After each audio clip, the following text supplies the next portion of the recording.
Le Seigneur soit avec vous, chers amis, chers frères et sœurs. Nous sommes aujourd'hui le samedi de Pâques et nous arrivons à notre chapitre 6 sur l'Eucharistie.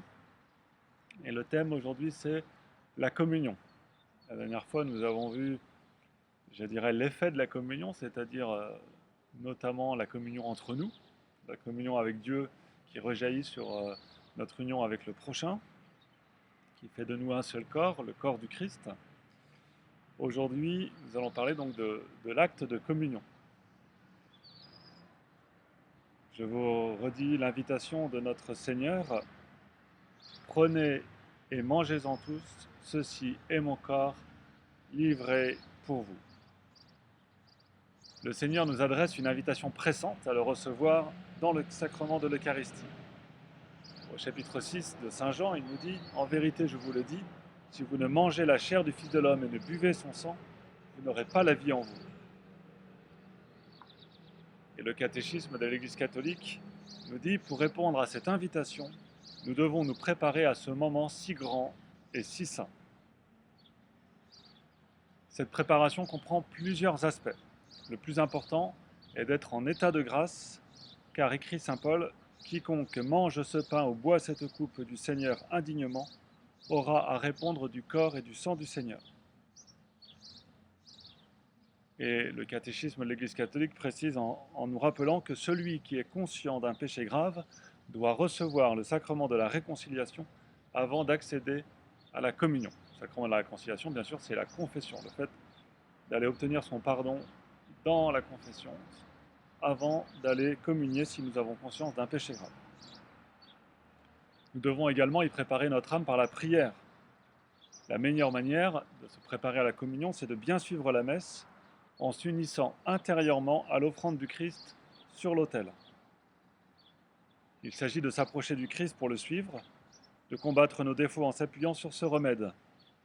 On ne communie pas parce que c'est une habitude ou pour faire comme le voisin, mais pour accueillir le Christ et devenir saint. Cela n'est évidemment pas banal.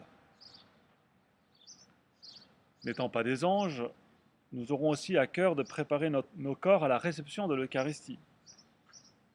L'Église nous prescrit d'observer le jeûne eucharistique, c'est-à-dire de ne rien manger 1 heure avant la communion, par respect pour le sacrement. Ce n'est pas là un gros effort qui nous est demandé. Veillons à ne pas nous y soustraire. À la messe du dimanche, en plus, comme elle dure au moins 1 heure, ce n'est pas très difficile d'être à jeun avant la communion. Ensuite, il est convenable de garder ou de retrouver la bonne habitude de s'endimancher, c'est-à-dire s'habiller avec plus de soin pour honorer le Seigneur. Là encore, le catéchisme de l'Église catholique nous dit « L'attitude corporelle, les gestes, les vêtements, traduira le respect, la solennité, la joie de ce moment où le Christ devient notre hôte. » Pour ce qui est de la manière de communier, alors dans la forme extraordinaire, c'est simple, on communie à genoux sur la langue. Mais dans la forme ordinaire, voici des précisions qui nous sont données. Je cite notamment Redemptionis Sacramentum, c'est un document du temps du pape Jean-Paul II qui avait pour but de lutter contre un certain nombre d'abus liturgiques. Et sur la communion, il dit ceci notamment « Les fidèles communient à genoux ou debout. Toutefois, dans ce dernier cas, il est recommandé qu'avant de recevoir le sacrement, il fasse le geste de respect qui lui est dû. » Dans la forme ordinaire, les fidèles peuvent communier soit dans la bouche, soit dans la main. Cependant, ajoute Redemptionis Sacramentum, il faut veiller attentivement dans ce dernier cas à ce que l'hostie soit consommée aussitôt devant le prêtre pour que personne ne s'éloigne avec l'hostie dans les mains.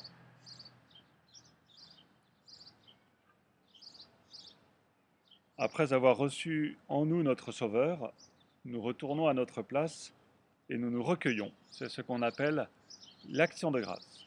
C'est le thème de notre prochain entretien. À demain. Que Dieu vous garde.